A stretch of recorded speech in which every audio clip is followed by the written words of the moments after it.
ನಾವೆಲ್ಲರೂ ಒಂದ್ ಅಡ್ವೆಂಚರಸ್ ಆಗಿರೋ ಜಿಪ್ ಲೈನ್ ಮಾಡಕ್ ಹೋಗ್ತಾ ಇದೀವಿ. ಅಮೆರಿಕಾದಲ್ಲಿರೋ ಡೆನಾಲಿ ಅನ್ನೋ ಊರಲ್ಲಿ ಈ ಜಿಪ್ ಲೈನ್ ಮಾಡಕ್ ಹೊರಟಿದೀವಿ. ಫಸ್ಟ್ ನಮ್ನ ಈ ತರ ಗಾಡಿಲ್ ಕೂಡಿಸ್ಕೊಂಡು ಒಂದ್ ಕಾಡ್ ಮಧ್ಯೆ ಹೋಗಿ ನಿಲ್ಸ್ತಾರೆ. ಅಲ್ಲಿ ಜಿಪ್ ಲೈನ್ ಮಾಡೋದಕ್ಕೆ ಏನೇನ್ ಸೇಫ್ಟಿ ಮೆಷರ್ಸ್ ಇದೆಲ್ಲ ನಮ್ಗೆ ಎಕ್ಸ್ಪ್ಲೈನ್ ಮಾಡಿ ಈ ಬೆಲ್ಟ್ ಹಾಗೆ ಹೆಲ್ಮೆಟ್ ನ ಹಾಕ್ತಾರೆ. ಇದನ್ನ ಹಾರ್ನೆಸ್ ಅಂತ ಕರೀತಾರೆ. ನಾವ್ ಹೋಗ್ತಿರೋ ಜಿಪ್ ಲೈನ್ ಸುಮಾರು 3 ಅವರ್ ಆಗುತ್ತೆ. ಸುಮಾರು ನಮ್ನ 50 ಅಡಿ ಮೇಲ್ ಹತ್ತಿಸ್ಕೊಂಡು ಕರ್ಕೊಂಡು ಹೋಗಿ ಜಿಪ್ ಲೈನ್ ಮಾಡಿಸ್ತಾರೆ. ಭಯ ಆಗ್ತಿದೆ and I'm excited too. Hopefully I should not feel scared. Yes. So she's saying ಭಯ ಆಗಲ್ಲ ಅಂತ ಹೇಳ್ತಾರೆ.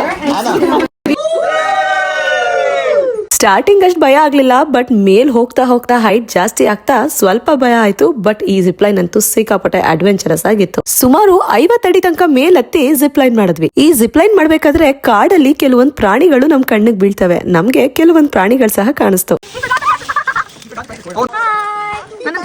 ತೆಗ್ದಿದ್ದೀನಿ ಹೋಗಮ್ಮ.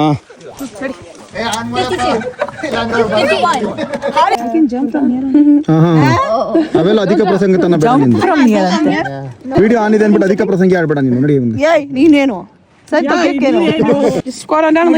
ಹಿಂಗ ಮಾಡ್ಕೊಂಡು ಹೋಗ್ಬೇಕು, ನೋಡ್ಕೊ ನೀನು. ಇವಾಗ ನೀವ್ ಹೋಗಿ ಅವ್ರು ಹೇಳಿದ್ರ, ಹುಡುಗಿ ಹೇಳಿದಾಳೆ, ನೀನು ವಿಡಿಯೋ ಬರ್ಲಿ ಅಂತ ಆಡ್ತಾ ಇರೋದು. ಕೈ ಹಿಡ್ಕೊ ಮುಂದೆ.